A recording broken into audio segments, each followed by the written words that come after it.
Hello everyone, मैं प्रवीण विजयवर्गीय आप सभी का स्वागत करता हूँ फिजिक्स क्लास में प्रवीण सर में।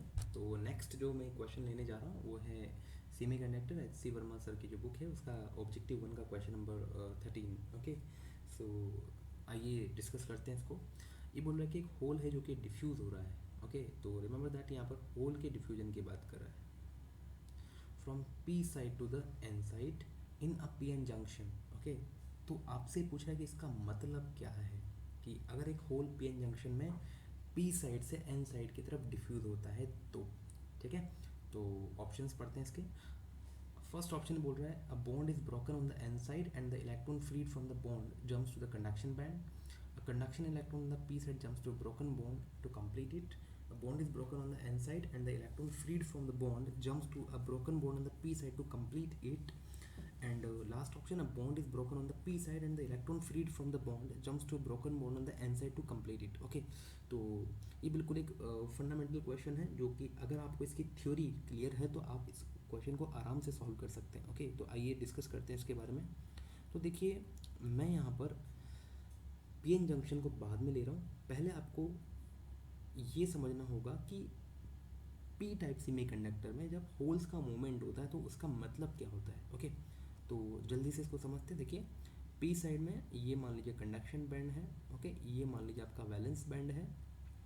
और इनके अलावा यहाँ पर एक और एनर्जी लेवल होता है जिसको हम बोलते हैं एक्सेप्टर एनर्जी लेवल। ओके, इस तरीके से यहाँ पर ये तो आपको पता है। ओके, ये एक्सेप्टर एनर्जी लेवल है। एक्सेप्टर एनर्जी लेवल ये है आपका वैलेंस बैंड और ये है आपका कंडक्शन बैंड। ठीक है, अब एक्सेप्टर एनर्जी लेवल में क्या होता है, बहुत सारे होल्स प्रेजेंट होते हैं पी टाइप सेमीकंडक्टर में। ओके, बिल्कुल ये थ्योरी है पी टाइप सेमीकंडक्टर की। ठीक है, तो अगर आपने पी टाइप सेमीकंडक्टर की थ्योरी को अच्छे से पढ़ा हुआ है तो आपको इस क्वेश्चन में कहीं कोई दिक्कत नहीं आने वाली है। ओके, तो मैं वही कोशिश कर रहा हूँ आपको थोड़ा सा समरी देने का कि पी टाइप सेमीकंडक्टर में होल्स के मूवमेंट का मतलब क्या है। तो देखिए, यहाँ पर जो होल्स हैं वो उनका एनर्जी लेवल थोड़ा सा ज़्यादा होता है और वैलेंस बैंड में कुछ इलेक्ट्रॉन्स हैं यहाँ पर इस तरीके से। ठीक है, अब यहाँ पर क्या होता है कि ये जो होल है, ओके, ये होल क्या करते हैं जब वैलेंस बैंड में जम करते हैं तो यहाँ का जो इलेक्ट्रॉन है वो इलेक्ट्रॉन दरअसल कहाँ जम करता है, इस एक्सेप्टर एनर्जी लेवल पर जम करता है। आपको सोचिए कि अगर मुझे होल क्या होते हैं, इलेक्ट्रॉन डेफिशिएंट स्पेस होते हैं, है ना। तो अगर मुझे इस होल को फिल करना है तो मुझे इसको एक इलेक्ट्रॉन देना पड़ेगा। अब वो इलेक्ट्रॉन कहाँ से जाता है, तो वो इलेक्ट्रॉन जाता है वैलेंस बैंड से। अब आप सोचिए कि पी टाइप सेमीकंडक्टर में इलेक्ट्रॉन कोई फ्री अवेलेबल नहीं होते हैं। ओके, उसमें इलेक्ट्रॉन्स, उसमें होल्स यहाँ पर एक्स्ट्रा चार्ज कैरियर्स होते हैं। ओके, तो यहाँ पर क्या होता है कि कुछ बॉन्ड बने हुए होंगे। ठीक है, तो उन बॉन्ड का एक इलेक्ट्रॉन टूटेगा और वो टूट करके कहाँ जाएगा, वो इस होल को फिल कर देगा इस तरीके से। अब आप सोचिए कि अगर ये होल को इसने फिल कर दिया है तो यहाँ से जो इलेक्ट्रॉन गायब हुआ उसकी जगह पर क्या क्रिएट हो जाएगी, एक वैकेंसी क्रिएट हो जाएगी जिसको अपन बोलते हैं होल्स। ठीक है, तो इस तरीके से क्या हुआ कि होल्स मूव कर गया। ठीक है भाई, होल्स के मूवमेंट का मतलब क्या हुआ कि होल जो पहले इस एनर्जी लेवल पर था वो अभी कहाँ आ गया, यहाँ पर आ गया। और इस तरीके से होल्स मूव करते हैं इन पी टाइप सेमीकंडक्टर। तो जब हम बोलते हैं ना कि होल भी मूव कर रहे हैं तो होल एक्चुअली में मूव नहीं करते हैं, मूव कौन करता है, इलेक्ट्रॉन मूव करते हैं।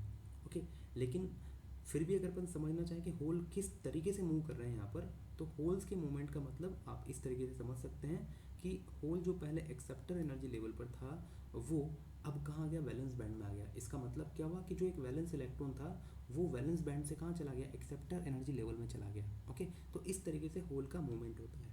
ओके, अब ये अगर आपको समझ में आ गया तो आप इस पीएन जंक्शन का जो क्वेश्चन है इसको आराम से समझ जाएंगे। ठीक है, अब क्या होता है कि जो पीएन जंक्शन होता है, तो देखिए इस डायग्राम से अभी तक तो आपको क्लियर हो जाना चाहिए कि होल के मूवमेंट का मतलब ये नहीं होता है कि कंडक्शन बैंड में होल ने जंप किया है या फिर कंडक्शन इलेक्ट्रॉन यहाँ पर जंप हुआ है। ओके, इसलिए ये जो ऑप्शन है जो ये बोल रहा है कि a bond is broken on the n side and the electron freed from the bond jumps to the conduction band। Okay, तो ये तो यहाँ पर ऑलरेडी ही गलत हो गया क्योंकि इसमें कंडक्शन बैंड का कोई इन्वॉल्वमेंट अभी तक नहीं होता है, रिमेंबर दैट। ठीक है, अब हम बात करते हैं पीएन जंक्शन के बारे में। तो पीएन जंक्शन में क्या होता है कि ऐसे दो सेमीकंडक्टर हैं, एक तो पी टाइप वाला सेमीकंडक्टर है और एक एन टाइप वाला सेमीकंडक्टर है। ठीक है, तो ये आपका हो गया मान लीजिए पी टाइप सेमीकंडक्टर और ये हो गया आपका एन टाइप सेमीकंडक्टर। ओके, यहाँ पर एक डिफ्यूजन लेयर होती है और इसमें इस तरफ होल्स मेजॉरिटी में होते हैं। ठीक है, और इस तरफ इलेक्ट्रॉन्स मेजॉरिटी में होते हैं।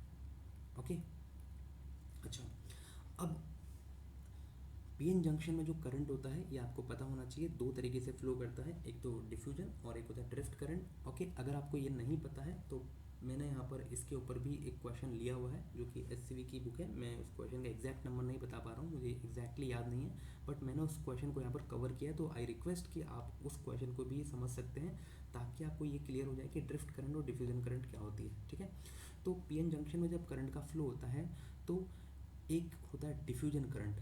तो डिफ्यूजन करंट क्यों फ्लो होता है? Just because of majority carrier का जो डिफ्यूजन होता है due to the concentration gradient. ठीक है, तो इधर इलेक्ट्रॉन ज़्यादा है और इधर इलेक्ट्रॉन कम है, तो इस ग्रेडियंट या कॉन्सेंट्रेशन डिफरेंस की वजह से इलेक्ट्रॉन इधर जाएंगे और इधर होल्स जाते हैं और इधर होल्स कम है तो होल्स पी से एन साइड में जाते हैं। तो इस प्रोसेस को अपन बोलते हैं डिफ्यूजन। ठीक है, ओके, या फिर माइनॉरिटी कैरियर इंजेक्शन भी इसे कहा जाता है। ओके, तो आपसे इस क्वेश्चन में डिफ्यूजन के बारे में ही बोला जा रहा है कि एक होल जब डिफ्यूज होता है पी साइड से एन साइड पर, इसका क्या मतलब हुआ। तो देखिए, एक इलेक्ट्रॉन, ये कौन सा इलेक्ट्रॉन है? ये फ्री इलेक्ट्रॉन जिसको आप कंडक्शन इलेक्ट्रॉन भी बोलते हैं। तो एक कंडक्शन इलेक्ट्रॉन इधर से इधर जाता है। ओके, और एक होल है जो कि इधर से इधर जा रहा है, किधर से किधर? पी साइड से एन साइड की तरफ। इस प्रोसेस को हम बोलते हैं डिफ्यूजन। अब देखिए, जब होल मूव कर रहा है पी साइड से एन साइड की तरफ, इसका मतलब ये नहीं होता है कि कंडक्शन बैंड से कोई इलेक्ट्रॉन यहाँ जंप कर रहा है। ठीक है, इसका सिंपली ये मतलब होता है कि कोई इलेक्ट्रॉन है वैलेंस बैंड में, मतलब वो बॉन्ड में बंधा हुआ है वो इलेक्ट्रॉन, और वो इलेक्ट्रॉन अपने बॉन्ड को तोड़ करके इस होल को फिल करता है। ठीक है, और फिर ये होल इस जगह को छोड़ करके उस जगह पर आ जाएगा जहाँ से वो इलेक्ट्रॉन निकला है। बात समझ में आ रही है? तो जब ये होल इधर से इधर जा रहा है पी से एन साइड की तरफ, इसका मतलब ये होता है कि एक वैलेंस इलेक्ट्रॉन होगा इस तरफ एन साइड में। ठीक है, और ये वैलेंस इलेक्ट्रॉन क्या करेगा? अपने बॉन्ड को तोड़ करके इधर जंप करेगा। ओके, और अगर ये वैलेंस इलेक्ट्रॉन इधर जंप कर गया तो उसकी जगह पर जो जगह खाली हुई है वहाँ पर एक इलेक्ट्रॉन डेफिशिएंट स्पेस, मतलब एक होल क्रिएट हो जाएगा। ठीक है, तो आपको क्या लगेगा कि होल ने मूव किया है इस तरफ से इस तरफ, लेकिन एक्चुअली में किसने मूव किया होता है? एक्चुअली में यहाँ से वैलेंस इलेक्ट्रॉन इधर जंप कर रहा होता है। ओके, तो आप इसको यहाँ से लिंक करके समझ सकते हैं इस पूरे प्रोसेस को। ओके, तो सिंपल सा फंडा है कि इलेक्ट्रॉन जब डिफ्यूज होते हैं एन साइड से पी साइड में, इसका मतलब ये होता है कि जो कंडक्शन इलेक्ट्रॉन या फ्री इलेक्ट्रॉन्स होते हैं वो एन साइड से पी साइड की तरफ मूव करते हैं, और होल्स के डिफ्यूजन का मतलब ये होता है कि एक वैलेंस इलेक्ट्रॉन वो एन साइड से किस तरफ डिफ्यूज हो जाता है?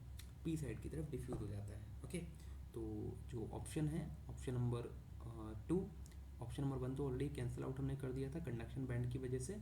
सेकेंड ऑप्शन क्या है? A conduction electron on the P side jumps to a broken bond to complete it. No. A bond is broken on the n side. हाँ, n side में एक bond टूटता है and the electron freed from the bond, yes, jumps to a broken bond on the p side to complete it. Yes, this is what happens in case of hole diffusion. ठीक है, तो यहाँ से एक bonds का electron टूटेगा और वो इलेक्ट्रॉन इधर जाएगा और इस वैकेंसी को भरेगा, और इस वैकेंसी के भरने की वजह से यहाँ पर एक वैकेंसी क्रिएट हो जाएगी। तो हमें ऐसा लगेगा कि होल इस तरफ मूव किया है, लेकिन एक्चुअली में किसने मूव किया होता है? वैलेंस इलेक्ट्रॉन ने मूव किया होता है एन साइड से पी साइड की तरफ। ओके, तो इसलिए इसका सही आंसर हो जाएगा सी। ओके, तो आई होप ये आपको समझ में आया होगा। मैं फिर भी आपसे रिक्वेस्ट करूँगा कि आपको डिफ्यूजन करंट और ड्रिफ्ट करंट का वीडियो जरूर देखना चाहिए जो मैंने क्वेश्चन में यहाँ पर कवर किया हुआ है। ओके, तो please go and watch that question ताकि आपको यहाँ पर थोड़ी और क्लैरिटी आ जाए। ओके, तो अगर आपको ये वीडियो पसंद आया then please do like this video and subscribe my channel and share this with your friends also. Okay, and thank you very much. जल्दी मिलते हैं नेक्स्ट वीडियो में।